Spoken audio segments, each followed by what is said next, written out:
आज ऋषिर बर्थडे थिला से आम चिंता कलु कि बर्थडे सेलिब्रेशन गोटे अलग वे करने से आम पाखर गोटे थी आश्रम को जाइलु सेठारे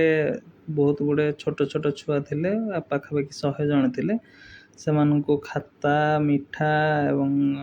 किसी स्नैक्स देइथिलु तापर आम आसिकी नुआपड़ा भी जाइलु देखु आगे कौन हो